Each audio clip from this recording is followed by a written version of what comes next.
నమస్కారం. మీరిప్పుడు చూస్తున్న ఈ దృశ్యం ఏదో సాధారణ భక్తి యాత్ర కాదు. ఇది ప్రపంచంలోని అతిపెద్ద మానవ నడక పండుగ. ప్రతి ఏటా శ్రావణ మాసంలో కోట్లాది మంది భక్తులు వందల కిలోమీటర్లు కాలినడకన ఎందుకు ప్రయాణిస్తారు? కాషాయ రంగులో మునిగిపోయిన ఈ దారుల వెనుక ఉన్న అసలు రహస్యమేంటి? అసలు ఈ కన్వర్ యాత్ర ఎప్పుడు, ఎక్కడ, ఎందుకు మొదలైంది? దీని వెనుక ఉన్న భయంకరమైన పౌరాణిక సత్యాలు ఏంటి? ఈ రోజు మన స్పెషల్ ఇన్వెస్టిగేటివ్ స్టోరీలో తెలుసుకుందాం.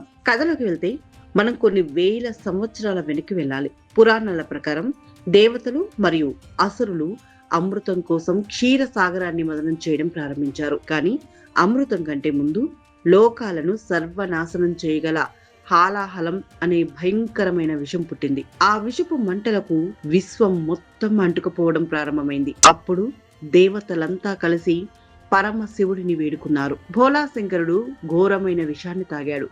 కానీ అది కడుపులోకి వెళ్తే ప్రమాదమని పార్వతీదేవి శివుడు గొంతును గట్టిగా నొక్కిపట్టింది. ఆ విషం గొంతులోనే ఉండిపోయింది. శివుని కంఠం నీలి రంగులోకి మారింది.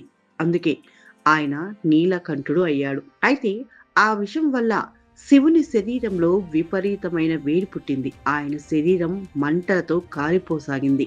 ఇక్కడే ఒక పెద్ద ట్విస్ట్ ఉంది. శివుని కంఠం వేడిని తగ్గించడానికి మొట్టమొదటిసారిగా గంగా జలాన్ని మోసుకొచ్చింది ఎవరో తెలుసా? సాక్షాత్తు లంకేశ్వరుడు, శివభక్తుడైన రావణాసురుడు. అవును, మీరు విన్నది నిజమే. రావణుడు గంగా నది పవిత్ర జలాలను ఒక కాన్వాయ్లో నింపి వందల కిలోమీటర్లు నడిచి వచ్చి పురా మహాదేవ్ అనే ప్రదేశంలో శివునికి అభిషేకం చేశాడు. గంగా జలం తగలగానే శివుని శరీరంలోని వేడి చల్లబడింది. ఆ రోజే మొదటి కన్వర్ యాత్ర జరిగిందని పురాణాలు చెప్తున్నాయి. ఈ యాత్రకు సంబంధించి మరో చారిత్రక కథ కూడా ఉంది. త్రేతాయుగంలో భగవాన్ పరశురాముడు ఉత్తరప్రదేశ్ లోని భాగ్పత్ సమీపంలో ఉన్న పురా మహాదేవ్ ఆలయాన్ని నిర్మించాడు. గంగా నది నుండి పవిత్ర జలాలను తెచ్చి ఇక్కడి శివలింగానికి అభిషేకం చేయడం ద్వారా ఆయన కన్వర్ యాత్ర సంప్రదాయాన్ని మరింత ముందుకు తీసుకెళ్లారు. కొందరు శ్రవణ కుమారుడు తన గుడ్డి తల్లిదండ్రులను కన్వర్లో కూర్చోబెట్టుకుని తీర్థయాత్రలకు తీసుకెళ్తున్నప్పుడు హరిద్వార్ నుండి గంగా జలాన్ని తెచ్చి శివునికి సమర్పించాడని కూడా నమ్ముతారు. కానీ ఈ యాత్ర అంత సులువు కాదు.